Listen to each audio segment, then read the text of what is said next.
You think your choices are yours, but most of them were decided long before you became aware of them.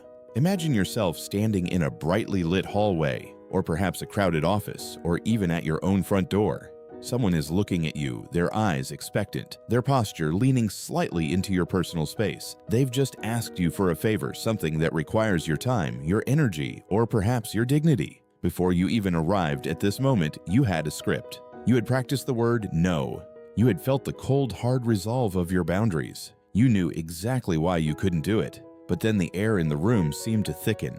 You felt a strange electric tension in the back of your neck. You opened your mouth to deliver your well-rehearsed refusal, but what came out was a soft, compliant, "Sure, I can do that."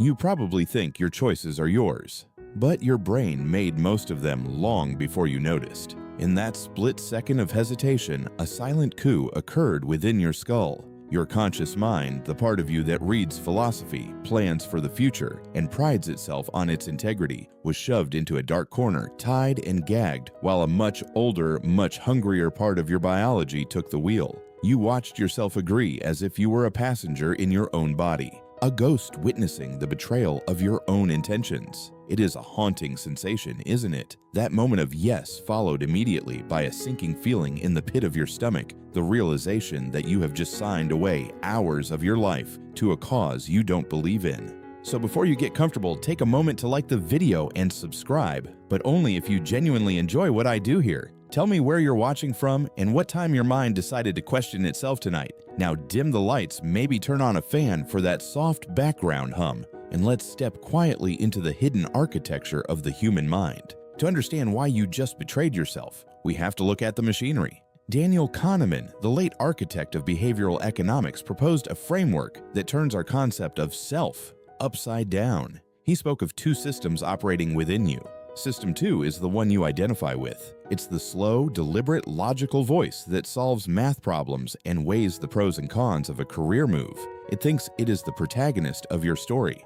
But System 2 is lazy. It requires an immense amount of metabolic energy to run. It tires easily, gets distracted, and is constantly looking for an excuse to hand over the reins. System 1, on the other hand, is the Shadow King. It is fast, intuitive, emotional, and most importantly, it never sleeps. It operates on heuristics, mental shortcuts, designed by evolution to keep you alive in a world where thinking too long about a rustle in the grass meant being eaten by a predator. System 1 doesn't care about your personal boundaries or your weekend plans. It cares about social cohesion, the avoidance of immediate conflict, and the preservation of energy. When that person asked you for the favor, System 1 detected a social threat. It felt the pressure of the gaze, the subtle shift in the other person's vocal tone, and it calculated that a no would create friction. To System 1, friction is danger. So it bypassed your conscious resolve and fired the yes signal before System 2 could even get its boots on. This is a mainstream psychological fact. The vast majority of our daily decisions are governed by these automatic unconscious processes. We are not thinking beings who occasionally feel. We are feeling beings who occasionally think. Your initial intention to refuse was a product of System 2, but the actual agreement was a reflex of System 1. You were cognitively hijacked. But the horror goes deeper than just being fast or slow. There is a surprising hidden behavior insight known as choice blindness. In several famous studies, participants were asked to choose between two faces they found more attractive. Through a bit of sleight of hand, the researchers would switch the photos and show the participant the face they didn't choose, asking them to explain why they picked it. In the majority of cases, the participants didn't even notice the switch. They would immediately begin constructing elaborate logical reasons for why they chose the face that was actually their second choice. Maybe this is happening to you right now. Think back to that yes you gave yesterday. You've probably already spent hours justifying it to yourself. You told yourself you were being helpful, or that it's good for networking, or that you didn't have much else to do anyway.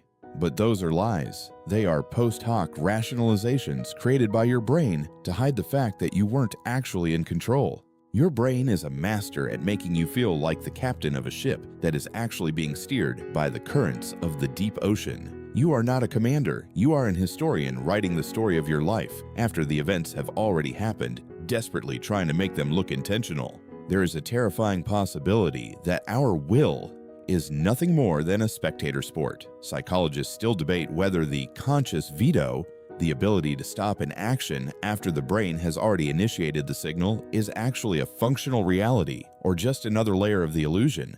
In the 1980s, researcher Benjamin Libet discovered that the brain shows a readiness potential, a spike in electrical activity nearly half a second before a person consciously decides to move their hand.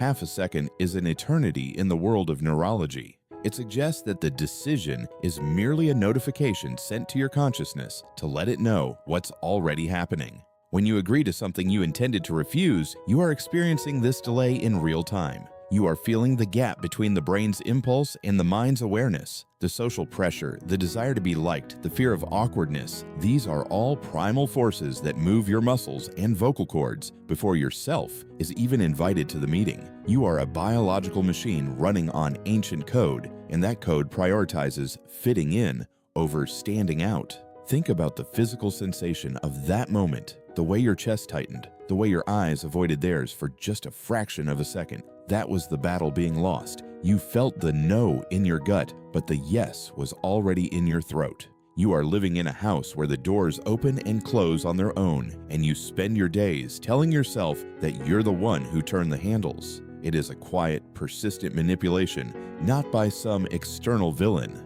but by the very organ that allows you to perceive reality. You are the victim of your own architecture, and as we continue, you will realize that this initial yes was just the first brick in a wall you never intended to build.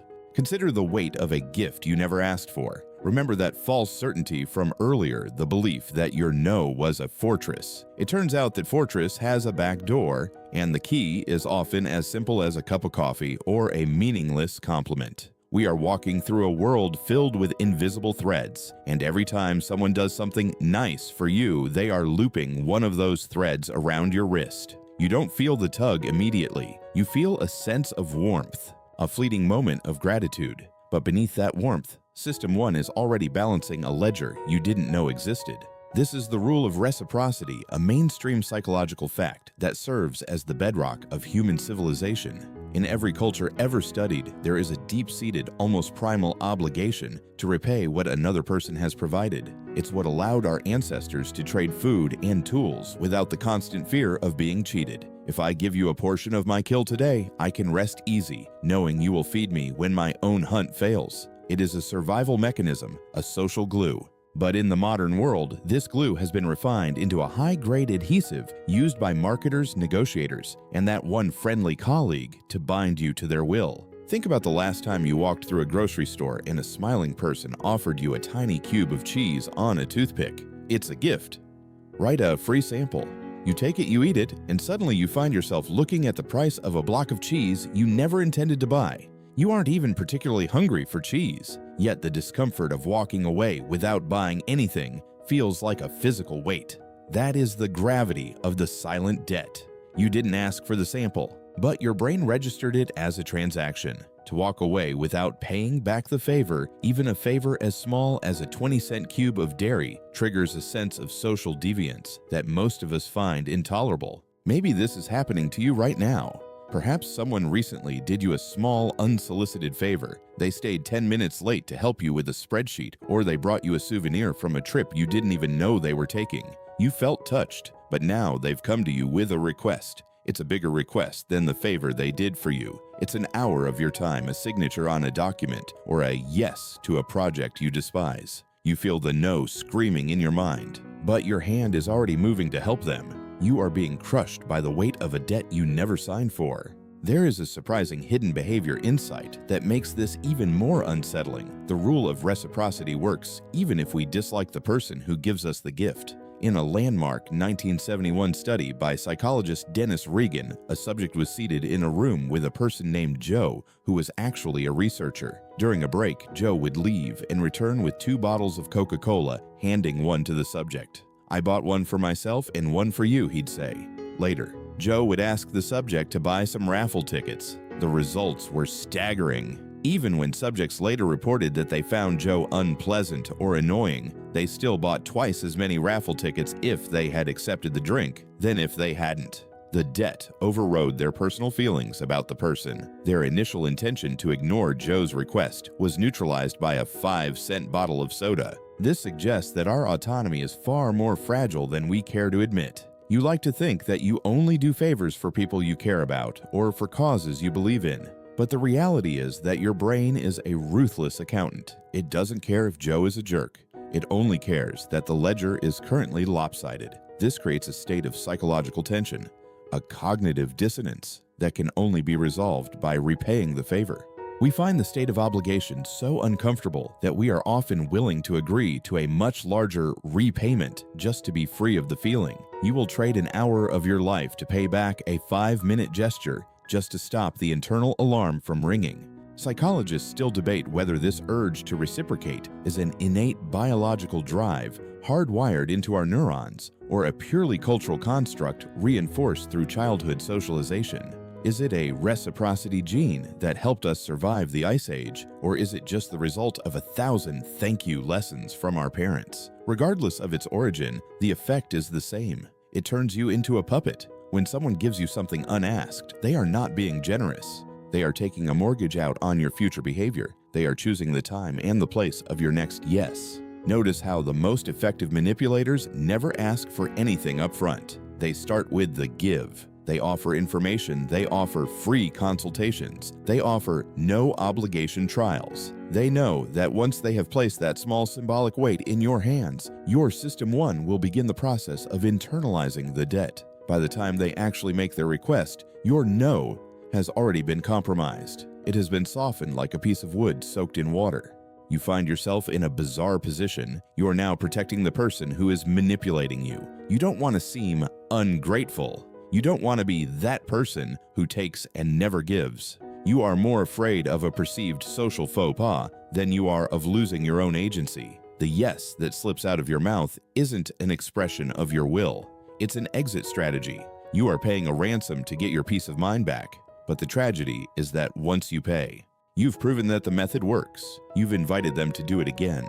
You are walking through the architecture of your own entrapment, and the most frightening part is that the person holding the threads is smiling at you, waiting for you to say thank you for the privilege of being led. You are standing there feeling the residue of that forced reciprocity, but there is a deeper, more subtle trap waiting for you. It's not just about what you owe others. It's about what you owe yourself, or rather the version of yourself you've already started to build in the eyes of others. Remember that initial intention to refuse. It was a wall, but every yes you speak, no matter how small, is a brick taken from that wall and used to build a cage instead. You aren't just yielding to external pressure, you are yielding to an internal demand for a coherent narrative. This is the principle of commitment and consistency, a mainstream psychological fact that governs almost every social interaction we have. Once we take a stand or make a choice, we encounter personal and interpersonal pressures to behave consistently with that commitment. Those pressures will cause us to respond in ways that justify our earlier decision. We want to be, or at least appear to be, coherent. A person who is inconsistent is viewed as flighty, uncertain, or even untrustworthy. So, you protect your consistency with a ferocity you usually reserve for your physical safety. You would rather be miserable and consistent than free and hypocritical. Or consider a classic experiment conducted in 1966 by researchers Jonathan Friedman and Scott Fraser. They went into a neighborhood and asked residents to place a small 3-inch square decal in their window that said, "Be a safe driver." It was a trivial request. Most people agreed. 2 weeks later, a different researcher returned and asked those same residents to allow a massive, ugly billboard that said, "Drive carefully," to be installed on their front lawns. This billboard was so large it would block their view and ruin their landscaping. Normally, only 17% of people would agree to such an intrusive request. But for the group that had already agreed to the tiny window sticker, over 76% said yes. They agreed to have their beautiful lawns disfigured by a giant sign, all because they had already committed to the identity of being a safe driving advocate. The small, inconsequential yes had rewired their self-image. They weren't just homeowners anymore. They were people who cared about road safety.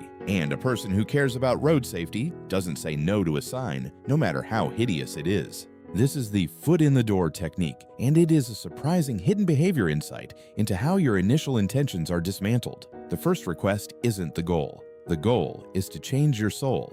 When you agree to a small favor, editing one paragraph, attending one 5-minute meeting, or signing a digital petition, you are subconsciously updating your internal "Who am I" file. You are telling yourself, "I am the kind of person who supports this." Once that file is updated, you are no longer making decisions based on your schedule or your desires. You are making decisions to satisfy the requirements of that new identity. Maybe this is happening to you right now.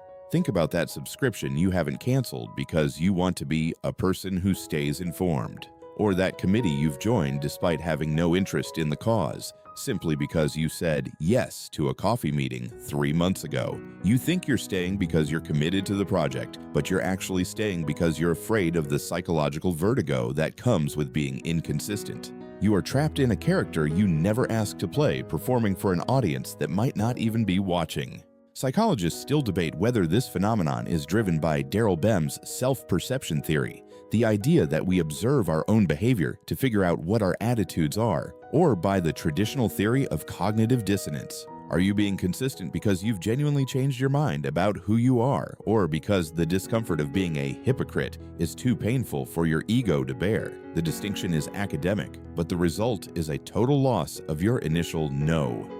The moment you let the foot in the door, you gave up the right to keep the house private. The manipulator knows this. They don't start by asking for your life savings. They start by asking for your opinion. They ask for a moment of your time. They get you to agree to a small moral stance. They know that once you've publicly or even privately aligned yourself with a certain direction, the momentum of your own ego will do the rest of the work for them. You become your own jailer. You will walk deeper into the room you wanted to leave, simply because you've already taken the first step and you don't want to look like the kind of person who turns back. You are now a victim of your own desire for stability. Your brain craves a world that makes sense, and a world where you say yes to a sticker but no to a sign is a world that feels broken. So you fix the world by saying yes again. You sacrifice your time, your energy, and your original intent on the altar of your own reputation. You aren't being forced by the other person anymore. You are being forced by the you that you've created in their presence. It's a quiet internal pressure. It doesn't feel like manipulation. It feels like doing the right thing. It feels like being who I am. But that I is a construction, a series of small concessions that have hardened into a cage. You look at the no you once held so dearly, and it looks like a stranger's thought. You have been colonized by your own actions. And the most unsettling part is that you will defend this new compliant version of yourself to anyone who questions it. You will insist that you wanted to help all along because the alternative, admitting that you were nudged into a choice you didn't want, is a blow to your dignity that System 1 will not allow you to sustain. You are consistent, yes, but you are no longer yourself. You are caught in the gravity of who you think you are, but even if you could shake off the shackles of consistency, you would still be walking into a minefield of framing. Remember the foot in the door from a moment ago, that tiny sticker that led to a giant billboard. That transition worked because the choice was presented as a progression, not a pivot. But what happens when the choice itself is designed to make your no feel like a physical wound? We like to think of a refusal as a neutral act, a simple decline of an offer. But in the hidden architecture of your mind, saying no is often processed as a loss. And your brain, as Kahneman famously demonstrated, is absolutely terrified of losing. This is the principle of loss aversion, a mainstream psychological fact that serves as one of the most powerful engines of human irrationality. To your primitive System 1, the pain of losing something is twice as powerful as the joy of gaining something of equal value. If I give you $10, you feel a small surge of pleasure. But if I take $10 out of your wallet, the sting is disproportionately sharp. This asymmetry creates a cognitive bias that tethers you to the status quo. When you are asked to agree to something, the person asking often frames the situation so that saying no feels like you are letting an opportunity, a connection, or a potential future slip through your fingers. You aren't just refusing a task, you are missing out. Think about the limited time offer or the exclusive invitation that landed in your inbox this morning. You had no intention of buying that service or attending that event. But the moment the language shifts to "don't lose your spot" or last chance to join, your brain stops evaluating the value of the thing itself and starts focusing on the agony of the loss. You aren't saying yes because you want the item. You are saying yes because you cannot bear the thought of the door closing. The refusal, which should be the default state of a free person, suddenly feels like a subtraction from your life. You are being robbed of a choice you never even wanted to make. Maybe this is happening to you right now. Perhaps you are staying in a job, a relationship, or a project that you know is draining you simply because the cost of leaving feels like a loss of the time you've already invested. This is the sunk cost fallacy in action, a direct descendant of loss aversion. Your initial intention was to leave to say no to another year of misery, but the frame has shifted. You aren't looking at the future you could gain. You are staring at the years you would lose by walking away. You are paying for your past mistakes with your future happiness, all because your brain views a graceful exit as a total defeat. There is a surprising hidden behavior insight known as choice architecture, or the power of the default. In many European countries, organ donation is an opt-out system. You are a donor by default, and you must check a box to refuse. In other countries, it is opt-in, where you must check a box to join. The difference in results is staggering, nearly 99% participation in opt-out countries versus less than 15% in opt-in ones. The choice is technically the same, but the architecture dictates the outcome. When yes is the default, saying no requires a conscious, effortful act of rebellion against the system. It requires System 2 to wake up, exert energy, and take a stand. Most of the time, we simply take the path of least resistance. We agree because it is the easiest thing to do. We agree by doing nothing. When you agreed to that extra work or that social obligation you initially meant to decline, was it because the other person made it the default? Did they say, "I'll put you down for the Saturday shift unless I hear otherwise"? In that moment, they didn't just ask you a question. They built a room around you where the only exit was a confrontation. To say no, you would have to break the silence, initiate a conflict, and actively opt out of a plan that was already in motion. System 1 hates confrontation even more than it hates losing. It would rather you be inconvenienced than be the person who stops the momentum.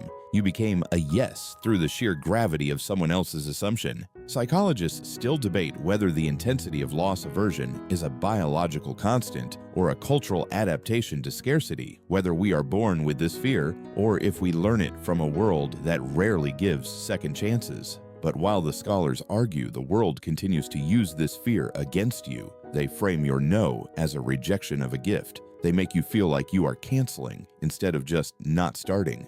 They give you a free trial specifically because they know that once you have the service, the endowment effect will kick in. You will begin to feel like you own it, and the thought of losing access to it will feel like a robbery. You will pay the subscription fee not because the service is essential, but because the loss of it feels like a personal failure. Consider how often you have agreed to a final request because the alternative was framed as wasting everything that came before. "We've come so far, we can't stop now," they say. They are using your own history as a weapon. They are framing your no as the hand that pulls the plug on a life support machine. You feel the weight of that responsibility, even though you weren't the one who plugged it in. You are being manipulated by the ghost of your own effort.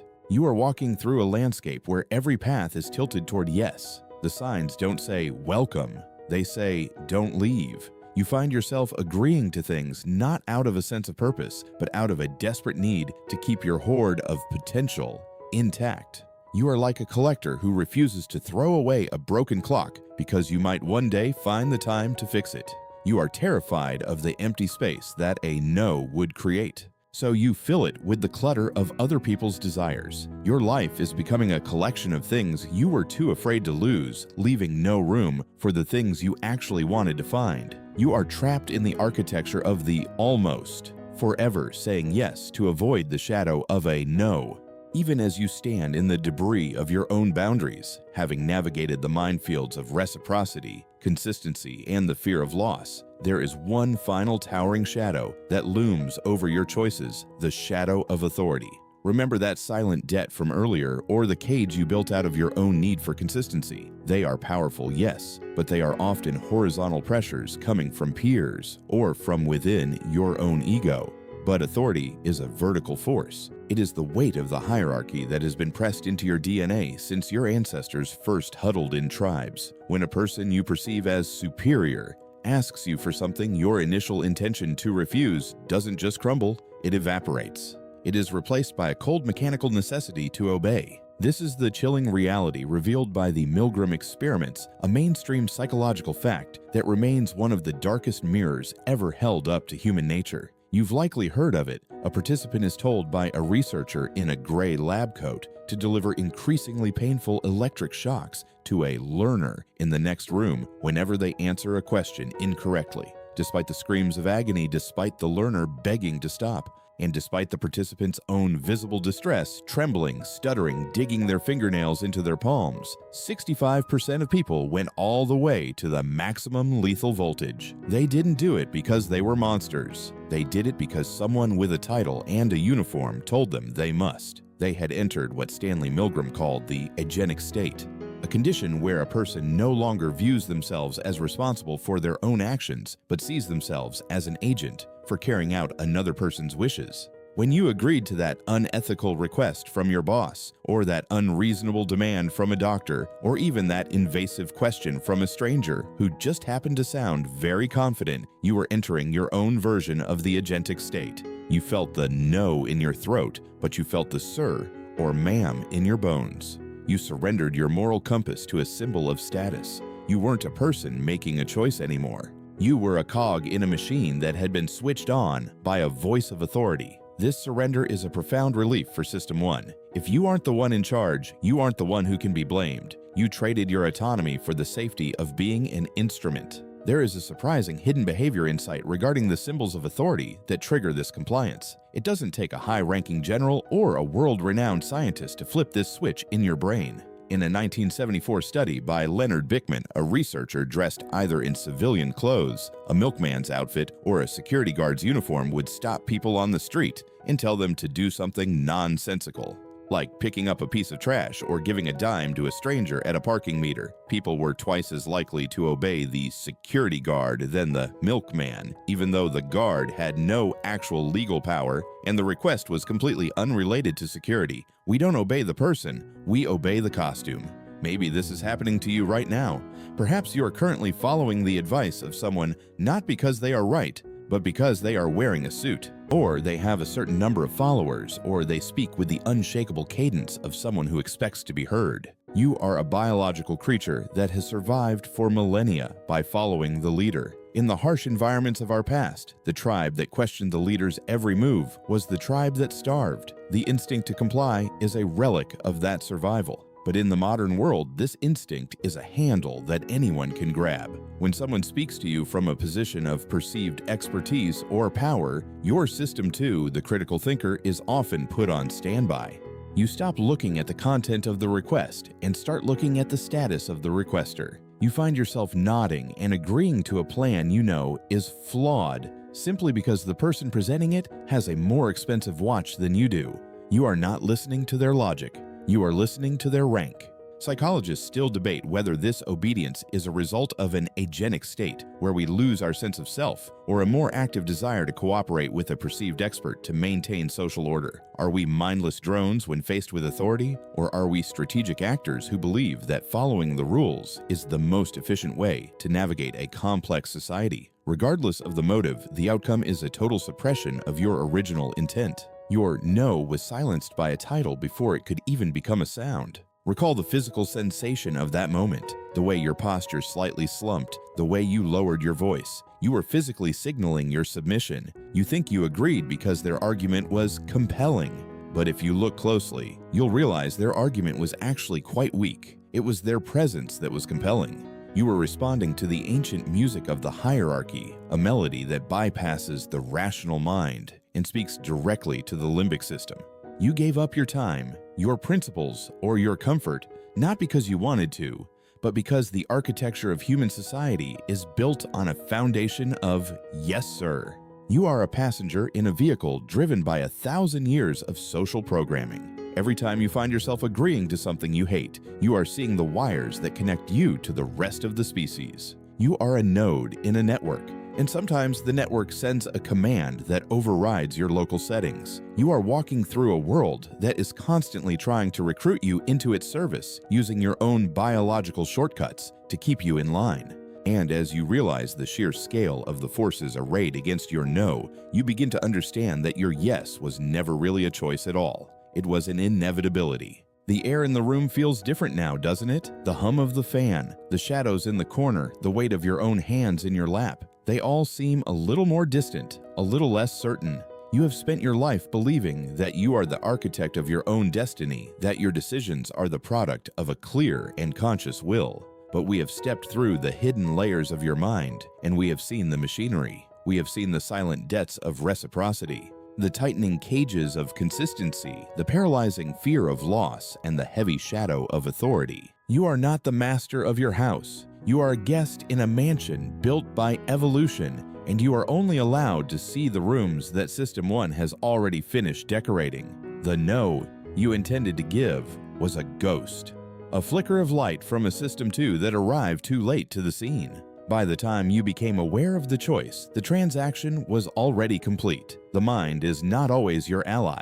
It is a survival engine, and it will sacrifice your integrity, your time, and your original intentions on the altar of social safety without a moment's hesitation. As you sit here in the quiet, let the realization sink in. The person you think you are is just a story you tell yourself to explain the things your brain has already done. You are a collection of reflexes and biases, a beautifully complex puppet, dancing to the tune of ancient heuristics. It is a haunting thought, a cold wind blowing through the halls of your identity. Sometimes the greatest illusion is believing you were ever fully in control.